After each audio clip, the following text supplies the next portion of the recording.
Hallelujah. Praise the Lord, everybody. Hallelujah सभी को praise the Lord And welcome to the wonderful and amazing Bible study of the Church of the Rock International. और church of the rock international के अद्भुत Bible study में आप सभी का स्वागत है Amen. Amen. So let us quickly go into the Word of God. And before that, let us welcome the wonderful teacher of the Word, the beloved, my beloved Holy Spirit, our beloved Holy Spirit.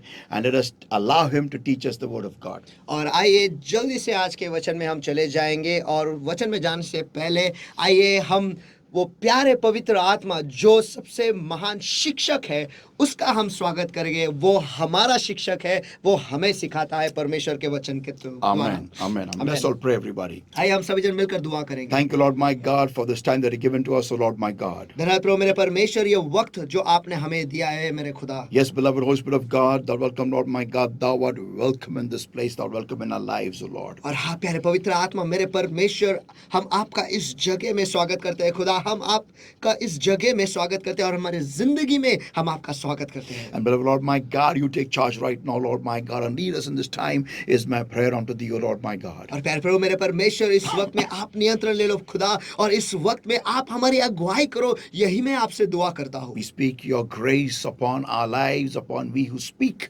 and those that are going to hear the word of God today, Lord. हम आपकी कृपा की घोषणा करते हैं परमेश्वर हमारे जिंदगी पर परमेश्वर हम जो बोल रहे हैं और जो सुन रहे हैं उन पर भी आपकी कृपा हो Give us the grace to understand your word and to apply your word in our lives. और हमें वो कृपा दो परमेश्वर कि हम आपके वचन को समझे और वो कृपा दो परमेश्वर कि हम आपके वचन को हमारे जिंदगी में लागू करें Yes, beloved Lord, you take charge right now. हाँ प्यारे प्रभु मेरे परमेश्वर इस वक्त आप नियंत्रण ले लो In Jesus' mighty name we pray and we ask. यीशु के सामर्थ्य नाम में मैं प्रार्थना करता हूँ मांगता हूँ इसलिए तू सुन And all God's people said, और सारे परमेश्वर के लोग कहेंगे Amen. Amen. Hallelujah. Hallelujah. Praise the Lord, everybody. सभी को praise the Lord So we are coming to the last part, the concluding part of this amazing series, Obey and Live.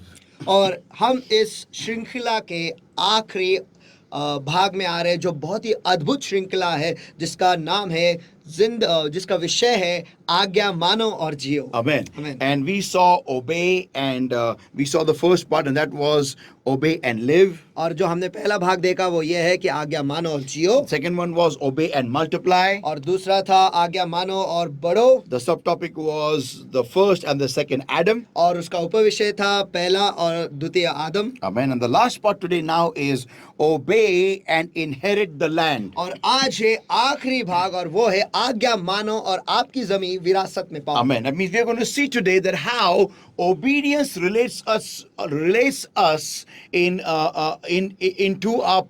into the promises which God has kept for us. और आज हम ये देखने वाले हैं कि कैसे आज्ञा पालन जो है वो परमेश्वर के अभिवचन जो परमेश्वर ने हमारे लिए रखा है उसके साथ हम वो कैसे जुड़ता है Amen. So let us go into the word of God, everybody. तो आइए सभी मिलकर हम परमेश्वर के वचन में चले जाएंगे Deuteronomy chapter 8, everyone, that's a base verse and verse 1, everybody. और व्यवस्था विवरण इसका 8वां अध्याय और वचन 1 और ये हमारा नींव का वचन है और हम सब पढ़ेंगे वचन 1 को All the commandments which I command thee this day shall ye observe to do, that ye may live and multiply and go in and possess the land which the Lord sware unto your fathers. Hallelujah. जो सारी आज्ञा मैं आज तुझे सुनाता हूँ उसे मानने की चौकसी करना कि तुम जीवित रहो और बढ़ते जाओ और जिस देश के विषय में यहोवा ने तुम्हारे पितरों से शपथ खाई थी उसमें जाकर उसको अपने अधिकार में ले लो Amen. Amen. Now there are three blessings mentioned in the above verse. और ये जो वचन अभी हमने पढ़ा उसमें 3 आशीषें छुपे हुए हैं The first one, पहला है that ye may live, कि आप जीवित रहे ye may multiply, कि आप बढ़ते जाए and possession of your और promises. तीसरा है आपके अभिवचन जो आपके हैं वो आप हासिल करें Now listen, everybody. आप सभी सुनो Inherit the land means what? और जमीन को विरासत में पाना इसका अर्थ क्या है Means the promises of the Lord which the Lord has given to you in His Word and exclusively personally to you to inherit all those promises. तो जो भी अभिवचन परमेश्वर ने आपके लिए उसके वचन में लिखा है और जो विशेषकर जो अभिवचन जो आपके लिए है वो भी आप वतन करके पाए. Amen. Amen. So people of God, तो परमेश्वर के लोगों obey and inherit the promises of God. आज्ञा मानो और आपकी जमीन विरासत और परमेश्वर के अभिवचनों का आप विरासत में पालो. Amen. Amen. So let us see exactly that how obedience is linked to our promises, the inheritance of our promises. और हम ये देखने वाले कि कैसे आज्ञा पालन जो है हम ये कैसे जो अभिवचन हम विरासत में हासिल करने वाले या पाने वाले उसके साथ कैसे जुड़ा हुआ है. Now the question is, अब सवाल ये है how come obedience is related to me inheriting the promises which God has kept for me? कि कैसे क्या आज्ञा पालन जो है वो इसके साथ वो उन अभिवचनों के साथ जुड़ा हुआ है जो परमेश्वर मुझे देना चाहता है. I'll give you a simple little example, everybody. मैं आपको यहाँ पर एक आसान सा उदाहरण देता हूँ. Oh, inheriting the promises means whatever promises are mentioned in the Word of God and whatever He has given to me as an individual child of God.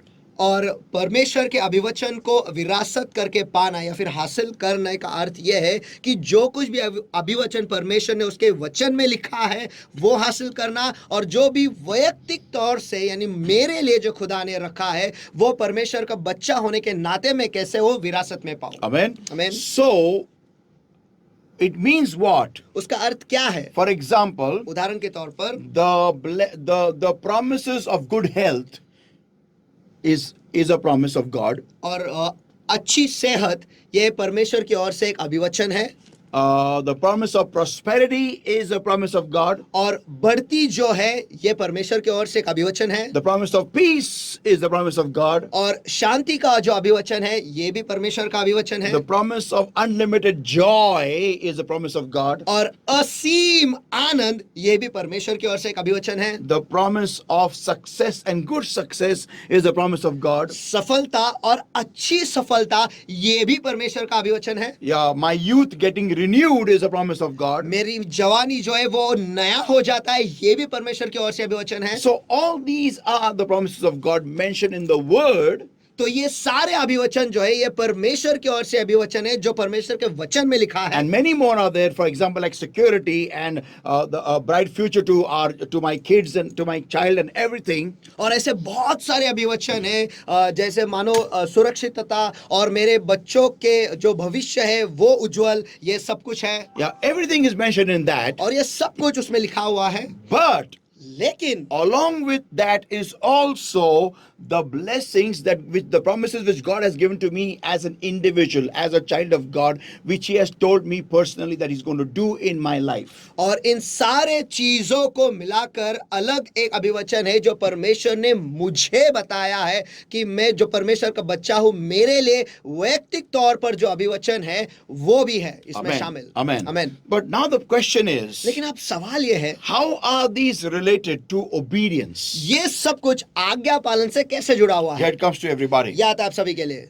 Obedience is like bearing fruit. अभिवचन माफ कीजिएगा आज्ञा पालन मानो ये फल ले आने के जैसा है. Yeah, I repeat once again, obedience is like bearing fruit. और मैं फिर एक बार दोहराता हूँ आज्ञा पालन जो है फल ले आना उसकी तरह है. Let's open our Bibles to John 15, everybody, and verses 1 and verse 2. और आइए इस वक्त हम पढ़ेंगे यूहन्ना इसका 15वां अध्याय वचन 1 और वचन 2. I am the true vine, and my Father is the husbandman.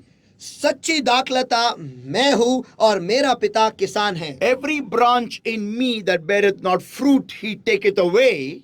हर वो डाली जो मुझ में है और नहीं फलती उसे वह काट डालता है. Every branch that beareth fruit, He purgeth it, that it may bring forth more fruit. और हर वो डाली जो फलती है उसे वो छांटता है ताकि वो और फले. Amen. Amen. So it means what? इसका अर्थ क्या है That I am a branch which is grafted in the Lord Jesus Christ. कि मैं एक ऐसा डाली हूँ जो प्रभु यीशु मसीह में कलम किया गया है. And when I'm being grafted in the Lord Jesus Christ, और जब मैं प्रभु यीशु मसीह में कलम किया किया जा रहा हूं, my duty as now that branch is to bear fruit according to the vine called Jesus. और अब मैं वो जो डाली हूं, जो कलम किया गया हूं, अब मेरी जिम्मेदारी ये है कि मैं प्रभु यीशु मसीह के हिसाब से ही फल ले आऊं। Amen. Amen. So that means what? तो इसका अर्थ क्या है? That means I have to now bring forth fruit according to the Lord Jesus Christ. तो अब मुझे फल ले आना है, वो भी प्रभु यीशु मसीह के अनुसार ही। So what is this fruit? तो ये फल क्या है? That is obedience. वो है आज्ञा पालन। Amen. Many years I thought that this fruit is, the fruit of the Holy Spirit. और बहुत सालों तक मुझे ये लग रहा था कि ये फल जो है, ये पवित्र आत्मा का फल है। Yeah, it is a part of that. हाँ, ये उसका भाग है, But लेकिन the major fruit is obedience. सबसे महत्वपूर्ण या सबसे ऊंचा जो फल है वो है आज्ञा पालन। Amen. That Amen. what God is trying to search in me is, कि खुदा मुझ में क्या ढूंढने की कोशिश कर रहा है, वो ये है, and that will determine whether I stay in the branch or be thrown off. और इससे ये तय होगा कि मैं दाखलता में रहूंगा या नहीं, या मुझे फेंका जाएगा। And that is the fruit of obedience. और वो है आज्ञा पालन का फल। The best example I can give you to prove this point is of Adam and Eve. और जो सबसे बेहतरीन उदाहरण जो मैं दे सकता हूँ आपको इस फल के बारे में, वो है मैं इस मुद्दे को इस prove मुद्दे करने- को सिद्ध करने या प्रमाणित करने के लिए, और वो है आदम और हवा के बारे Yeah, में। the moment they disobeyed, they were thrown off. और जैसे उन्होंने आज्ञा का पालन नहीं किया, उन्हें बाहर फेंक दिया गया। So people of God, तो परमेश्वर के लोगों, in John 15 and verses 1 and verse 2, the Lord is talking about the fruit of obedience. और यूहन्ना इसका 15वां अध्याय वचन 1 और 2, यहाँ पर प्रभु जो है आज्ञा पालन के बारे में बात कर रहा है। Also in Matthew chapter 7, everybody, and verses 21 onwards, और मत्ती रचित सुसमाचार इसका 7वां अध्याय वचन 21 में भी ये लिखा है, the Lord tells to those people who have done great miracles, who have prophesied in His name, who has done many signs and wonders and many things, He says to them, I don't know you at all. और वहां पर खुदा ने उन लोगों से ये कहा, उन लोगों से ये कहा है कि मैं तुम्हें नहीं जानता। जिन लोगों ने बहुत सारे चिन्ह चमत्कार के, भविष्यवाणियां दी और बहुत कुछ उन्होंने किया, उनसे वो साफ कहता है कि मैं तुम्हें नहीं जानता। Amen. Let's read everybody. What does the Lord exactly say? और आइए हम पढ़ते हैं कि खुदा ने वहां पर क्या कहा है। And He says, verse 23, Matthew 7 and verse 23, और मत्ती रचित सुसमाचार इसका 7वां अध्याय वचन 23, and then will I profess unto them, I never knew you, depart from me, ye that work iniquity. और तब मैं उनसे खुलकर कह दूंगा, मैंने तुमको कभी नहीं जाना, एक हे कुकर्म करने वालों, मेरे पास से चले The जाओ। word is lawlessness. और यहाँ पर शब्द है कुकर्म करने वाले। That means people who did not follow the law. इसका अर्थ वो है कि जिन लोगों ने नियमों का पालन नहीं किया, Who did not do the will of the Heavenly Father. जिन्होंने स्वर्गीय पिता की इच्छा नहीं So की। this is the will of the Heavenly Father. तो स्वर्गीय पिता की इच्छा यही है। They did mighty miracles. उन्होंने महान चमत्कार किए, They did great signs and wonders. उन्होंने अद्भुत चिन्ह चमत्कार I can किए। say the Holy Ghost did mighty miracles and signs and wonders and great prophecies through them, accurate prophecies through them. It came to pass, but the worker was the Holy Spirit, not them. लेकिन मैं ये कह सकता हूँ कि पवित्र आत्मा जो है वही अद्भुत अद्भुत अद्भुत अद्भुत चमत्कार उसने किए, और उनके द्वारा भविष्यवाणियां भी की, वो भी परिपूर्ण जैसे बोला गया था वैसे के वैसे ही हुआ। और मैं कहता हूँ ये सब कुछ जो है पवित्र आत्मा ने ही उनके द्वारा किया है, और क्योंकि कार्य करने वाला वो पवित्र आत्मा है। Amen. Amen. But what people saw was the man, the mouthpiece of God. लेकिन लोगों ने क्या देखा, वो इंसान जो उस वक्त खुदा का मुंह था, And great crowds were attracted to them. Great people began to follow them. और उसकी वजह से बड़ी बड़ी भीड़ उनके पीछे आने लगे और उनकी ओर आकर्षित होने लगे। But लेकिन they did not do one thing, and that was do the will of the Heavenly Father. लेकिन उन्होंने एक चीज नहीं की, और वो ये है कि स्वर्गीय पिता की इच्छा। And it says over here, और यहाँ पर कहता है verse 20 and verse 21. वचन 20 और वचन 21। Let me read from verse 19. आइए हम वचन 19 से ही पढ़ेंगे। Every tree that bringeth not forth good fruit is hewn down and cast into the fire. जो पेड़ अच्छा फल नहीं लाता वह काटा और आग में डाला जाता है। Wherefore by their fruits ye shall know them. अतः उनके फलों से तुम उन्हें पहचान लोगे। Not everyone that saith unto me, Lord, Lord, shall enter into the kingdom of heaven, but he that doeth the will of my Father which is in heaven. जो मुझसे हे प्रभु कहता है, उनमें से हर एक स्वर्ग के राज्य में प्रवेश न करेगा, परंतु वही जो मेरे स्वर्गीय पिता की इच्छा पर चलता है या पूरा करता है। Amen. Amen. So people of God, तो परमेश्वर के लोगों, by the fruit of that particular branch, it will be decided whether that branch will enter into heaven or not. और उस डाली के फल के द्वारा ये तय होगा कि वो डाली स्वर्ग में प्रवेश करेगा या नहीं। Now, people of God, अब परमेश्वर के लोगों, so they did not do the will of the Heavenly Father, and that is obey the word of God. तो उन लोगों ने स्वर्गीय पिता की इच्छा नहीं की, और वो उसका अर्थ यह है कि उन्होंने परमेश्वर के वचन का आज्ञा का पालन नहीं किया। So people of God, तो परमेश्वर के लोगों, obedience connects me to the promises which God has kept for me.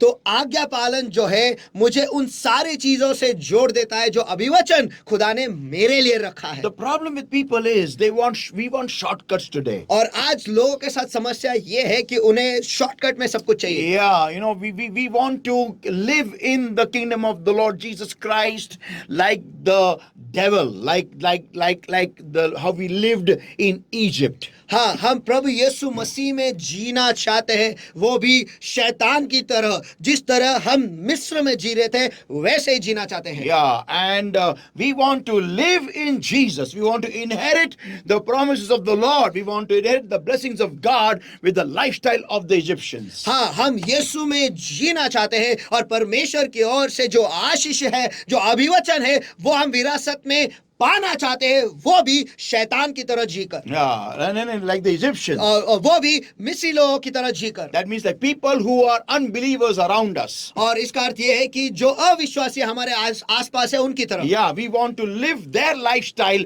in the Lord Jesus Christ. हम उनकी जीवन शैली जो है प्रभु यीशु मसीह में जीना चाहते हैं। And living like them, we want to inherit the blessings and the promises of the Lord. और उनकी तरह जीते हुए हम परमेश्वर की ओर से जो अभिवचन है वो विरासत में हासिल करना चाहते And the हैं, blessings. और आशीषें भी। No, let me tell you, that's a very bad idea.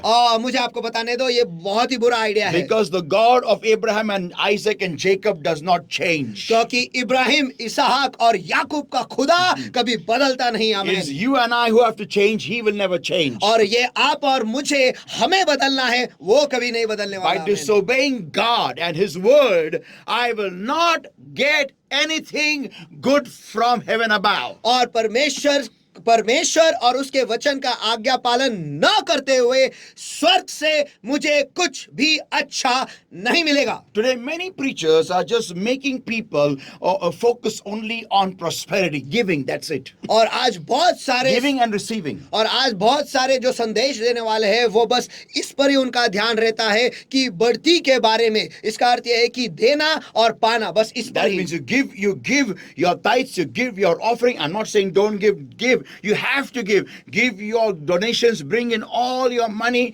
That's good. I really support that. But they do not say to them, repair your lives. और वो सिर्फ ये कहते हैं कि आपका दान दशमांश जो है वो ले आओ। हाँ, मैं कहता हूँ ये हमें करना ही है। आपके डोनेशंस जो है या जो कुछ भी है सब कुछ ले आओ। ये सब उनका ध्यान बस इन्हीं चीजों पर होता है कि दो, लेकिन वो कभी ये नहीं कहते कि अपने जिंदगी को सुधारो। Amen. Why? क्यों? Because the moment they take a scissor and the moment they start pruning their branch, क्योंकि जैसे ही वो कैंची लेते हैं और उस डाली को छाटने लगते हैं, the people are going to get annoyed. और जो लोग हैं उन्हें गुस्सा आने वाला है। Yeah, and they're going to leave the church and go away. और वो कलीसिया को छोड़कर जाने वाले हैं। And that's why these preachers do not preach the gospel of correction. और इसी वजह से जो संदेश देने वाले हैं वो कभी भी सुसमाचार है वो कभी नहीं सुनाते। Yeah, because that is risky. क्योंकि ये बहुत ही खतरनाक है या रिस्की है, Yeah, धोखादायक है। Yeah, they can lose a humongous chunk of congregation. और उस वजह से कलीसिया के बहुत सारे लोग वो खो बैठ सकते हैं। I'll just give you a simple calculation. देखो मैं आपको एक बहुत छोटा सा हिसाब देता हूँ। Imagine there are say 1 lakh people in a church, कल्पना करो कि एक कलीसिया में 1 लाख लोग हैं, and each of them only give minimum amount offering is rupees 100. और सभी जन कुल मिला के बस हर बार सिर्फ 100 रुपए हर एक व्यक्ति देता है। Yeah, so 1 lakh into 100, how much is that? तो 1 लाख गुनीले यानी उसका 100 में अगर हम करेंगे तो वो 1 करोड़ हो जाएगा। Yeah, 1 crore. Are you sure? Yeah, I'm not good at math. He's very good at maths. Okay, so 1 crore is an offering, minimum offering of 1 Sunday. तो 1 करोड़ रुपए जो है वो एक संडे का ऑफरिंग है, दान है। Can you imagine क्या that? आप इसकी कल्पना कर सकते हो? In a month, there are how many Sundays? 4 Sunday. Yeah, that is 4 crores in a month. महीने में 4 संडे इतवार होते हैं। इसका अर्थ ये है कि महीने के 4 crore. Yeah, now imagine this. अब इसकी कल्पना The करो। moment the pastor or the preacher has to start correcting people, और जैसे जो सेवक है या फिर पास्टर है वो लोगों को सुधारने लगता है, immediately that congregation will drop down to say maybe 5,000 people only. और तुरंत ही सारे लोग जो कुल मिला के जो है बस सिर्फ 5,000 लोग रह जाएंगे। Yeah, and out of 5,000, और उन 5,000 में से भी how many will give? No idea. कितने लोग देंगे इस ये बात उन्हें नहीं पता। Because being a man of God, being a pastor myself, I know how the congregation whenever I have corrected them, how they know to punish me. परमेश्वर का सेवक होने के नाते और मैं एक पास्टर होने के नाते जब मैं लोगों को सुधारता हूँ, मुझे पता है कि लोगों को पता है कि मुझे कैसे दंड देना है। Yeah, and that is reduce the tithes and offerings. और वो है उनका दान दशमांश कम करके। But let me tell you everybody, लेकिन मुझे आप सभी को बता God is faithful, खुदा जो है विश्वासु है, and He has provided my need from any way which He could make, and He has made. और खुदा जो है मेरी जरूरतों को कैसे भी किसी भी मार्ग से जो मार्ग वो बनाता है उसके द्वारा उसने हमेशा पूरा किया है। But people, if they want to punish a man of God, they will stop their offering and the tithes. लेकिन लोग जो है अगर वो किसी भी परमेश्वर के सेवक को दंड देना चाहता है तुरंत ही उनका दान दशमांश जो है बंद कर देते Now हैं। listen everybody, आप सभी सुनो। that's very horrible, and one should never do that, because they are not jumping, they are not hitting the axe on their feet, they are jumping on a very sharp bladed axe. और ये बहुत ही खतरनाक है। वो कुल्हाड़ी अपने पैर पर नहीं मार रहे हैं, लेकिन कुल्हाड़ी जिसे वो जो बहुत ही तीक्ष्ण है, बहुत ही सटीक है, धार है, वो खुद ही उस पर कूदी लगा रहे हैं। The other day I saw a reel when man was having a pumpkin, what is it called? No, watermelon he was holding, and he was using a very sharp sword to cut it. और उस दिन मैं एक reel देख रहा था कि एक आदमी है, उसके पास एक बहुत ही बड़ा तीक्ष्ण तलवार था और वो एक बड़ी तलवार लेकर वो तरबूज काट रहा था। And he was not cutting it, he was going to whack it off. और वो काट नहीं रहा था, उसे पूरे तरह से उड़ाने वाला था। So he hit it hard, तो उसने जोर से मारा and the watermelon slipped off, और जो तरबूज है वो फिसल गया and his hand came in between, और उसका हाथ बीच में आ गया, and it cut into two directly. और This part just was hanging down this way. और This whole part. उसका हाथ जो है यहाँ का वो बस 2 टुकड़ों में हो गया और ये पूरा भाग जो है बस यहाँ पे लटक रहा This is था। exactly what a believer does when he doesn't pay tithes and offerings. और एक विश्वासी बिल्कुल यही करता है जब वो उसका दान दशमांश नहीं देता है। Now listen everybody, he cuts his own hands which work out prosperity. और वो उसके खुद के हाथ काट डालता है जिसके द्वारा वो बढ़ती ले आता है इसकी खुद ही के जिंदगी में। खुद ही के जिंदगी में हमें। Now listen everybody. अब सब सुनो। So obedience is bearing fruit. तो आज्ञा पालन का अर्थ है कि फल ले आना। That means I have stayed in the wine and I'm allowing the richness of that wine to percolate into every area of my life. इसका अर्थ यह है कि मैं दाखलता में निवास कर रहा हूँ और मैं दाखलता के अमीरी को मेरे जिंदगी के हर एक विभाग में घुसने दे रहा हूँ. Yeah, now I repeat once again, I'm allowing the richness of that wine to percolate in every area of my life. That is obedience. मैं फिर एक बार दोहराता हूँ कि मैं उस दाखलता को परवाना दे रहा हूँ कि उसकी अमीरी मेरे जिंदगी के हर एक विभाग में चला जाए और घुस जाए. Yeah, that means every area.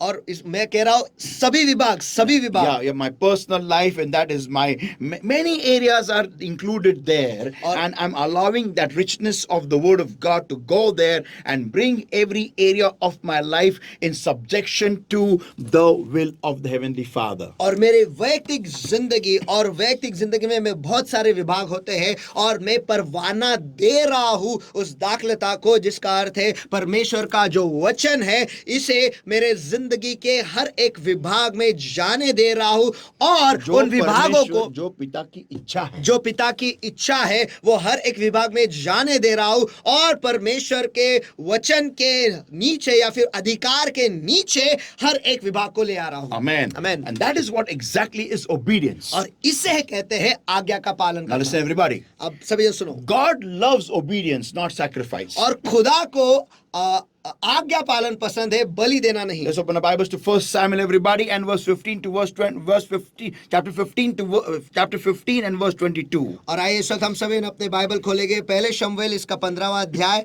वचन 22 से नहीं, वचन 15वां वचन 22. 15वां अध्याय और वचन 22 हम पढ़ेंगे. And Samuel said, "Hath the Lord as great delight in burnt offerings as sacrifices, as in obeying the voice of the Lord? Behold, to obey is better than sacrifice, and to hearken than to the fat of rams." शमूएल ने कहा, क्या यहोवा home बलियों और mail बलियों से उतना प्रसन्न होता है जितना कि अपनी बात के माने जाने से प्रसन्न होता है? सुन, मानना तो बलि चढ़ाने से और कान लगाना मेंढों के चर्बी से उत्तम है. Amen. Now my question is, अब मेरा सवाल यह है, why does God love obedience more than sacrifice? कि खुदा को आज्ञा पालन जो है वो बलि से ज्यादा पसंद क्यों है? See, listen, I'll give you the answer. मैं आपको जवाब देता हूँ. Sacrifice is ritual.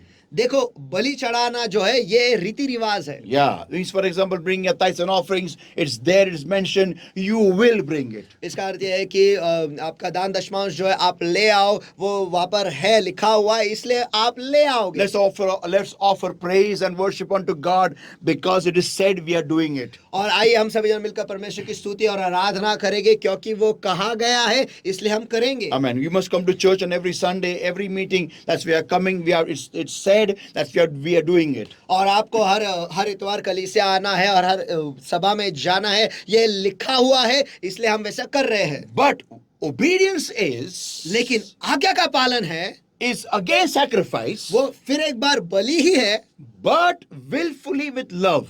लेकिन स्वेच्छा स्वेच्छा से और प्यार से. Amen.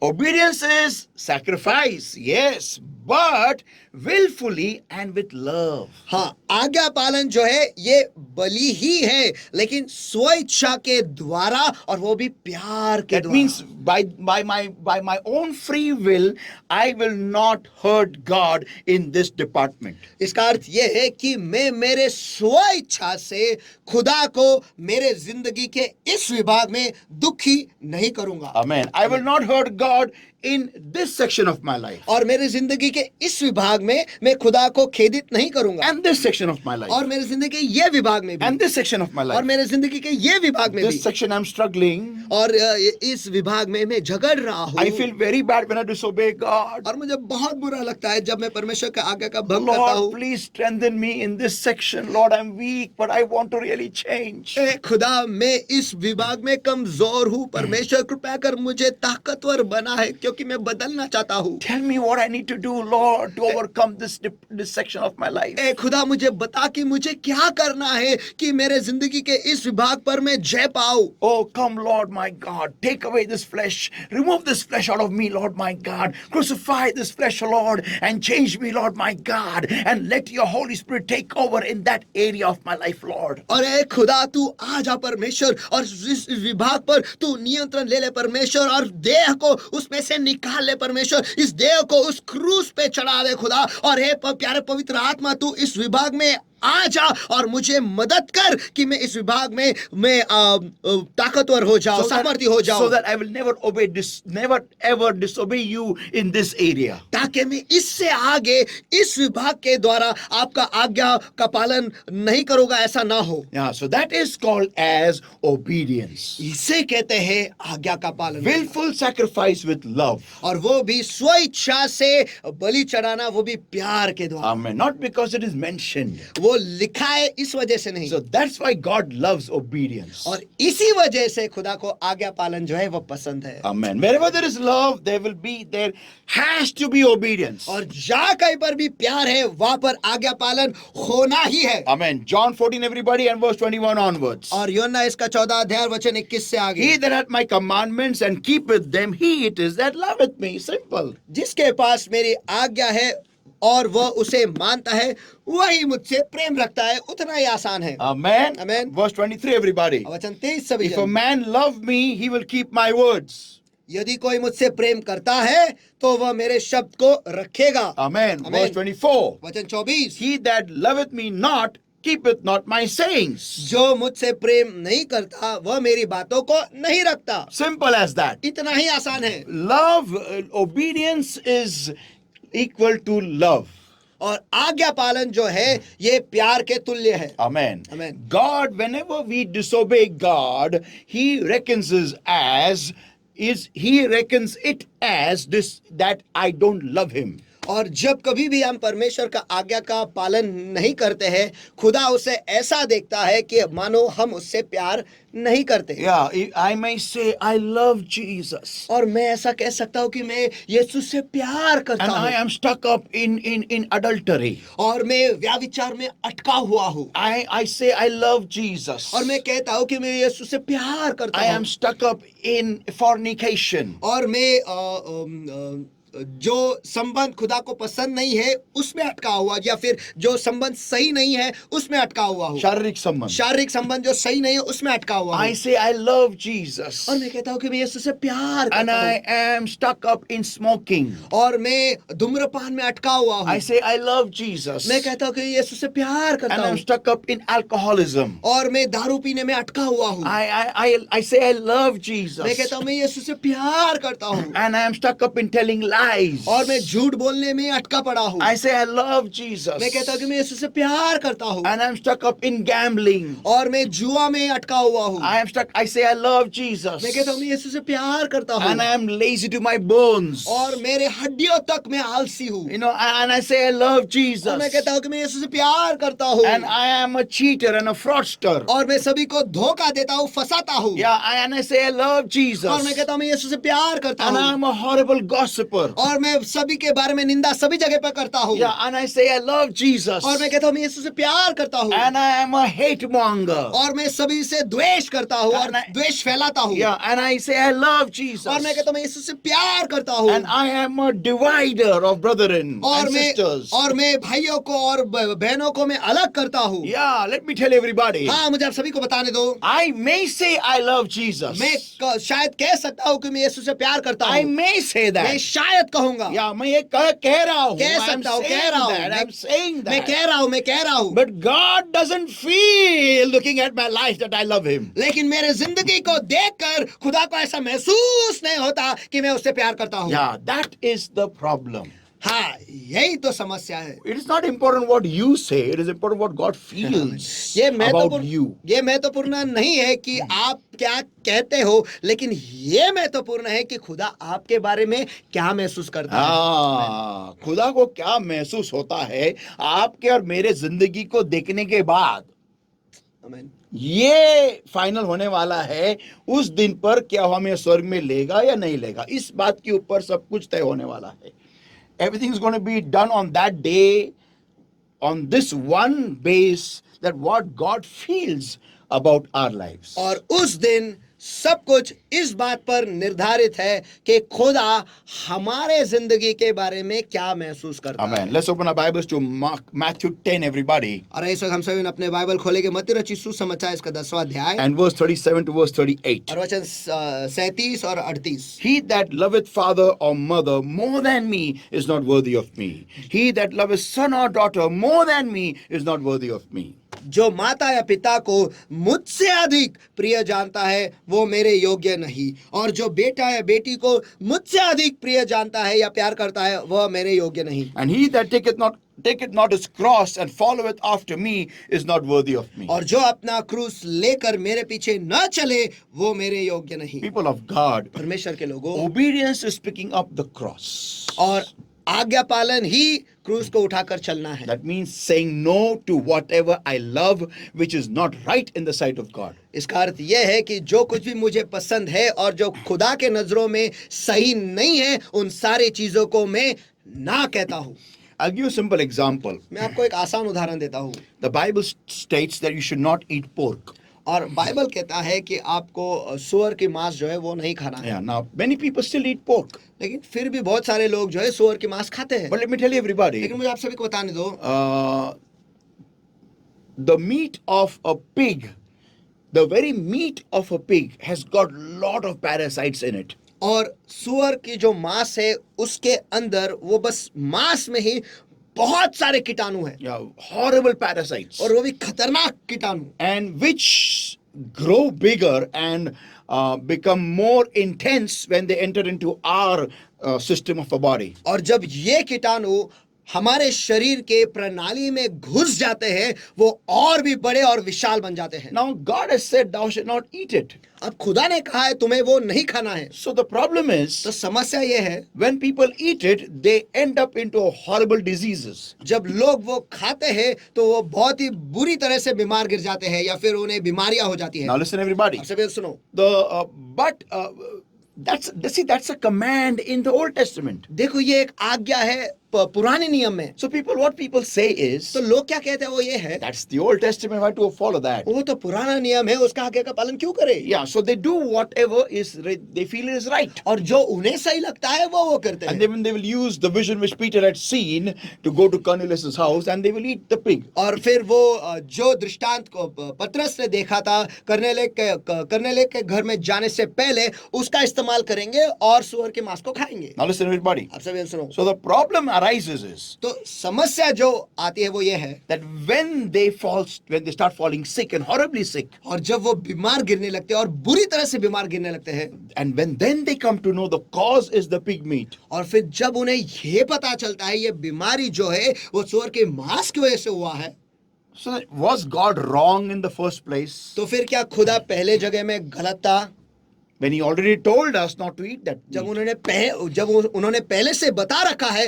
कि वो मांस नहीं खाना है. Yeah, because he has made that animal. He knows what is going to be in that animal. Come on. हाँ, क्योंकि उसी ने तो उस जानवर को बनाया और चलो वो जानता है कि उस जानवर में है क्या. So do not act smart before God like Adam and Eve. तो खुदा के आगे आदम और हवा की तरह होशियार मत बनो. Yeah, don't be that. हाँ, वैसे मत बनो.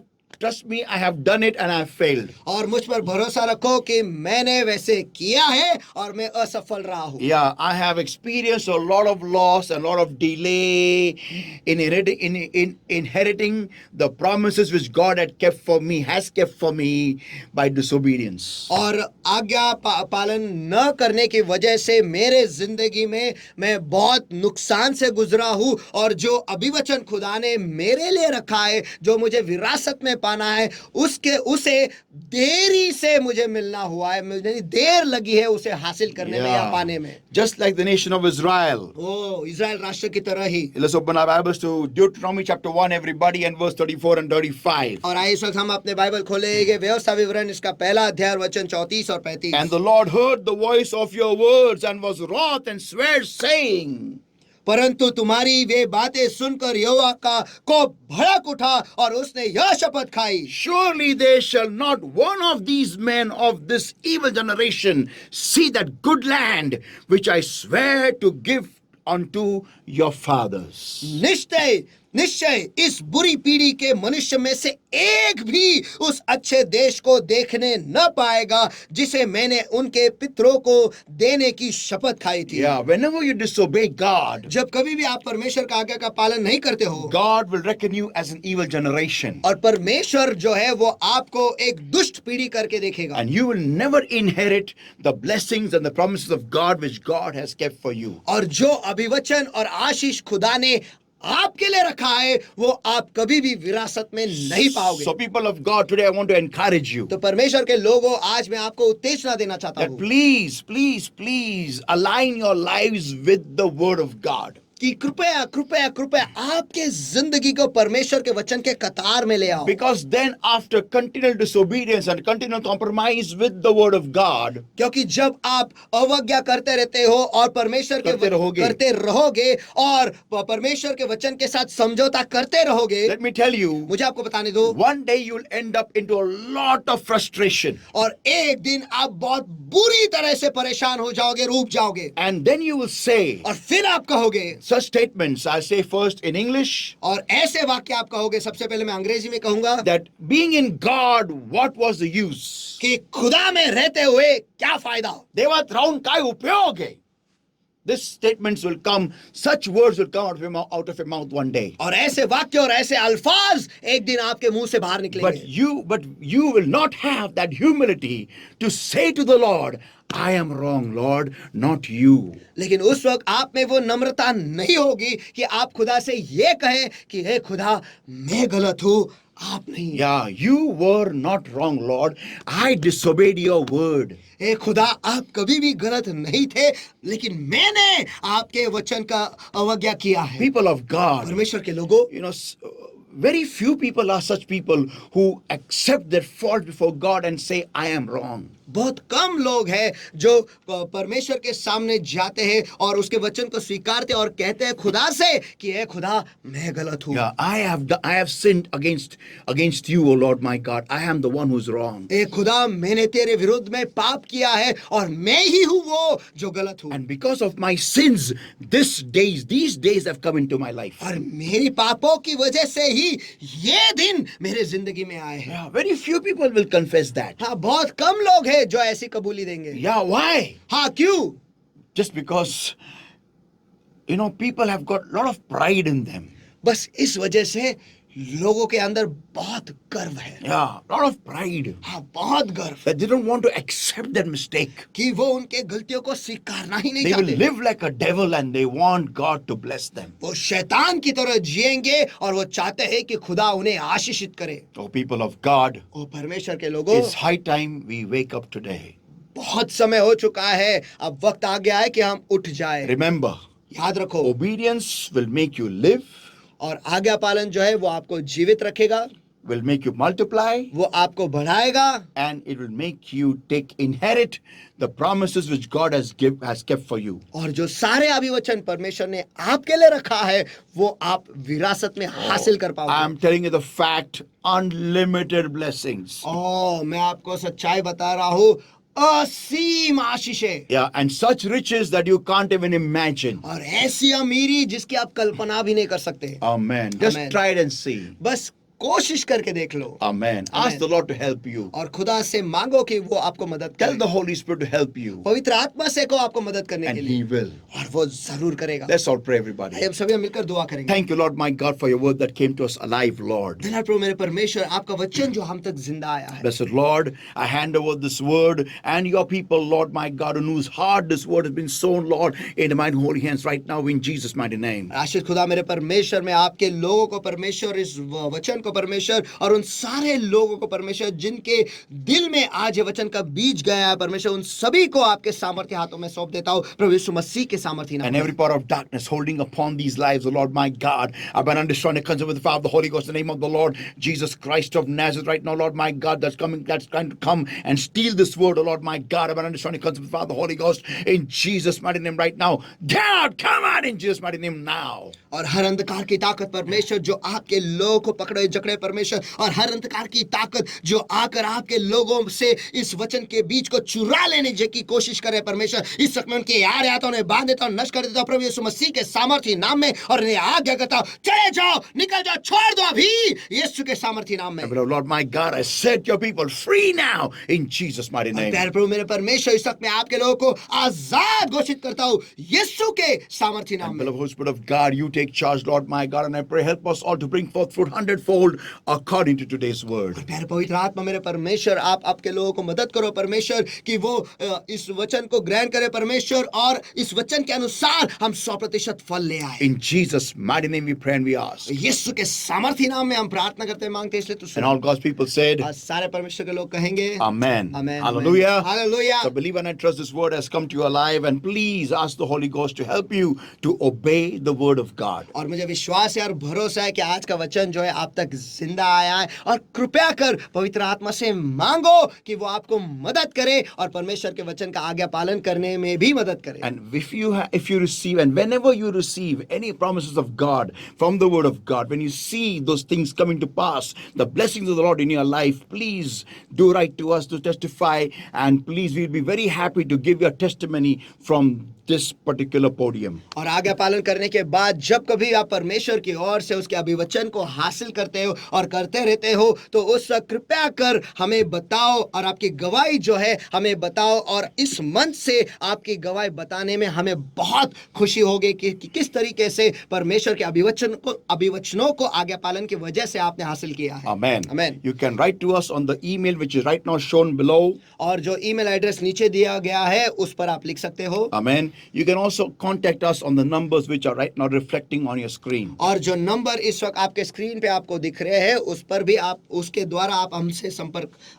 कर सकते हैं। Amen. Amen. So please do like and subscribe this channel. तो कृपया कर इस चैनल को लाइक करो और इसे सब्सक्राइब भी करो। Amen. Tabernacle Ministry International. आमेन। टैबरनेकल मिनिस्ट्री इंटरनेशनल ये And चैनल if है। this message has blessed you, please also share it with all your Christian friends and brothers and sisters, and so that not just you, but even they will be blessed. Hallelujah. और अगर आज के संदेश के द्वारा आप आशीषित हुए हैं तो कृपया कर उन सभी भाई बहनों के साथ आप इस संदेश को शेयर करो जो मसीह है, ताकि वो भी आपकी तरह आशीषित हो जाए। And finally, but not the least, और आखिरकार लेकिन कम भी नहीं, the only proof that you are connected to the branch is, और- to the vine is, और एक ही प्रमाण है जिससे यह सिद्ध होता है कि आप उस दाखलता से जुड़े हुए हो, और वो ये है bearing fruit. फल ले आना। Amen. Amen. That means obedience. और इसका अर्थ है आज्ञा का पालन। And the greatest promises of God will be your portion. और परमेश्वर के जो महान अभिवचन है वो आपके विभाग होकर ही रहेंगे। Amen. So Amen. God bless you and see you again next week. तो परमेश्वर आपको आशीष दे, फिर मिलेंगे अगले हफ्ते। Stay in the Lord and be fruitful. और खुदा में ही रहो और फलदायी रहो। God bless you. परमेश्वर आपको आशीष दे। Praise the Lord. Praise the Lord.